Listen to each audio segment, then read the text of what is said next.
Peace be with you. I'm Uncle Ivan. After a disaster occurs, many people's minds will repeatedly replay images, or even if they weren't at the scene, watching the news makes them feel very uncomfortable. When the prophet Jeremiah wrote the Book of Lamentations, he also repeatedly described the scenes of Jerusalem's destruction. The Bible allows us to have these painful memories and emotions. Today's video will teach you how to deal with these intrusive thoughts, how to protect yourself, and how to accompany friends around you who are hurting. After a disaster occurs, many people encounter this kind of distress. Images of the fire keep replaying in their minds, or even if they weren't at the scene, watching the news makes them feel very uncomfortable. This video will teach you how to deal with these intrusive thoughts, how to manage media exposure, and how to accompany friends around you who are hurting. First, let's talk about a distress that many people encounter, images or thoughts of the fire that keep replaying in their minds. Psychological research tells us that the way to deal with these intrusive thoughts is not to forcefully reject them. There's a pink elephant effect. The more you try not to think about images of the fire, the more you will think about them. In psychology, this is called ironic process theory. So what should we do? Step 1. Name it. When this image or thought appears, you can tell yourself in your heart, right now I have a disturbing thought. Or, this is an intrusive thought. Don't judge it, don't blame yourself, simply acknowledge its existence. Step 2. Remind yourself of the present reality.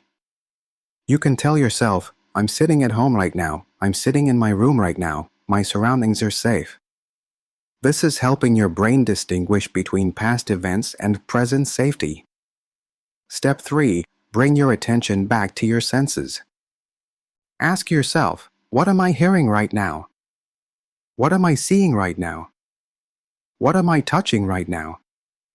This isn't asking you to forget those images, but rather to remember that's a thought, a memory, not a fact that's happening right now. You might ask, I don't live in that building. I didn't directly experience the fire. Why do I still feel so uncomfortable? This is what's called vicarious trauma. When we watch disaster images through news broadcasts day and night, our brains mistakenly think we're also in danger. This doesn't only affect direct victims, it also affects all Hong Kong citizens. Your brain is injured, it needs rest. So what can we do? First, reduce visual stimulation. If you must watch the news, try dimming the color on your TV or phone, turning down the sound, or even sitting farther away to watch. Physical distance can sometimes create psychological distance. Second, understand whether you're visually or auditorily sensitive. If you're afraid of watching images, then switch to listening to the news, or only read text reports. If you get nervous from hearing sounds, then turn off the sound and only watch subtitles or text news. Third, limit your exposure time. Don't let yourself be immersed in disaster news 24 hours a day. You can set a time, for example, only understanding the news between 7 p.m. and 8 p.m. each day, and let yourself rest at other times. Your empathy is precious, but you need to leave yourself some breathing room. If you have a friend who was a disaster victim, you might think, how should I comfort them? What should I say? What should I do? Experts have given us a very important reminder. Sometimes saying my condolences or don't be unhappy can actually become a kind of pressure, even causing secondary harm. Why is this? Because emotions themselves are a kind of message. Sadness and anger are both necessary processes for them to digest this matter. So what should we avoid saying? Don't say look on the bright side or you'll be fine soon. Don't use a perfunctory tone to say my condolences. Don't say you have to be strong or don't cry. Don't rush to analyze reasons or give advice. Also, don't force the other person to let go in a short time. So what can we do? It's actually very simple. Hand them a glass of water, quietly stay by their side. Confirm their basic needs. Are you hungry? Are you cold? Simply say, I'm here with you. Manage how you access media, protect your senses. Accompany people around you with empathy, but remember practical actions are more powerful than words. If you or someone around you needs support, Post-Disaster Psychological Counseling Association Hotline, 5181 501.